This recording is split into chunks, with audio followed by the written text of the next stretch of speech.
जरूरी है। नमस्कार, MNS न्यूज लाइव में आप सभी का स्वागत है। मैं हूं आपके साथ अर्शी अंसारी। आइए देखते हैं देश और दुनिया की तमाम बड़ी खबर। सीएम गहलोत के गढ़ में गरजेंगे पीएम मोदी। इस महीने में 3 बार आ सकते हैं राजस्थान। जी हां, प्रधानमंत्री नरेंद्र मोदी राजस्थान आने की खबर से कार्यकर्ताओं में जोश की लहर उमड़ रही है। हालांकि प्रधानमंत्री कार्यालय ने अभी कोई कार्यक्रम जारी नहीं किया है, लेकिन बीजेपी सूत्रों के अनुसार अगस्त में प्रधानमंत्री मोदी के 3 दौरे प्रस्तावित है। पीएम मोदी के जोधपुर दौरे को लेकर कार्यकर्ताओं में जबरदस्त उत्साह है। कारण है कि जोधपुर मुख्यमंत्री अशोक गहलोत का गृह जिला है। जी हां, बता दें कि साल 2018 के चुनाव में बीजेपी को 13 और कांग्रेस को 16 सीट मिली थी। जोधपुर मुख्यमंत्री अशोक गहलोत का सबसे प्रभावी क्षेत्र माना जाता है, परंतु साल 2019 के लोकसभा चुनाव में जब मुख्यमंत्री अशोक गहलोत के बेटे वैभव गहलोत और प्रधानमंत्री मोदी की तरफ से गजेंद्र सिंह शेखावत चुनाव में उतरे थे और जीत मोदी की हुई थी। जानकर बता रहे हैं कि मोदी के जोधपुर सभा को लेकर जोधपुर में खास उत्साह है। सबको इंतजार है कि मोदी कैसे मुख्यमंत्री गहलोत की योजनाओं को पीछे छोड़ेंगे। जी हाँ, यहाँ भी आ सकते हैं पीएम मोदी।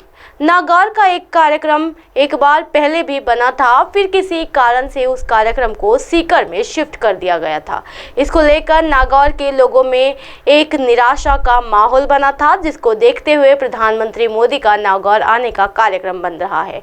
नागौर जिला अजमेर संभाग का हिस्सा है और जाट बहुल्य है। इस जिले में बीजेपी के सामने कांग्रेस के अलावा हनुमान बेनीवाल की राष्ट्रीय लोकतांत्रिक पार्टी भी एक चुनौती है। जी हाँ, साल 2018 में पूरे संभाग की 29 सीटों में से बीजेपी को 13 और कांग्रेस को भी 13 सीट मिली थी, जबकि मेड़ता सीट की खियूसर सीट राष्ट्रीय लोकतंत्र पार्टी को मिली थी। हालांकि लोकसभा चुनाव में हनुमान बेनीवाल और बीजेपी का गठबंधन हुआ था, जो किसान आंदोलन के समय बेनीवाल ने तोड़ दिया था। प्रधानमंत्री के नागौर दौरे से उम्मीद लगाई जा रही है कि बीजेपी की हनुमान बेनीवाल का गठबंधन फिर से एक्टिव हो सकता है, जिसका पूरा फायदा बीजेपी को मिल सकता है। जी हाँ, राजस्थान में जाट वोटर बीजेपी के साथ नहीं है, जिसके कारण कांग्रेस को जाटों के वोट का फायदा मिल रहा है।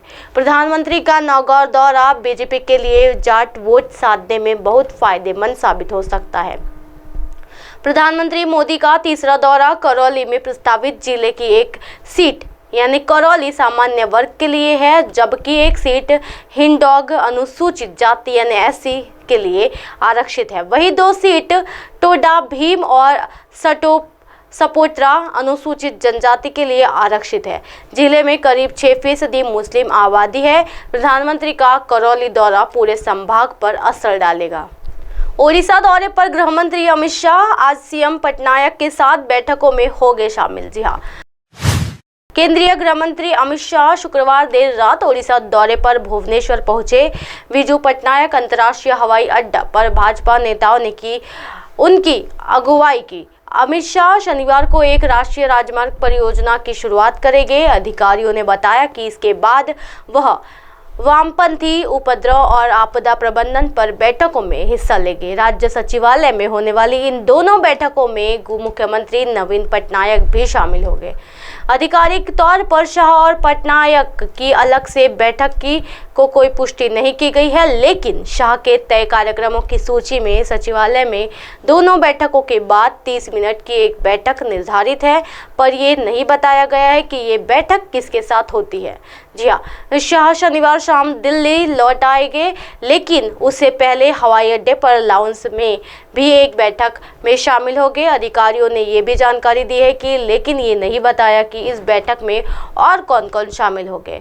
भाजपा कार्यकर्ताओं को पदाधिकारियों के साथ बैठक करेंगे शाह। जी हाँ, ओडिशा भाजपा की उपाध्यक्ष लेखाश्री सामंतर सिंगर ने कहा कि अमित शाह शनिवार को पार्टी कार्यकर्ताओं को पदाधिकारियों के साथ बैठक करेंगे।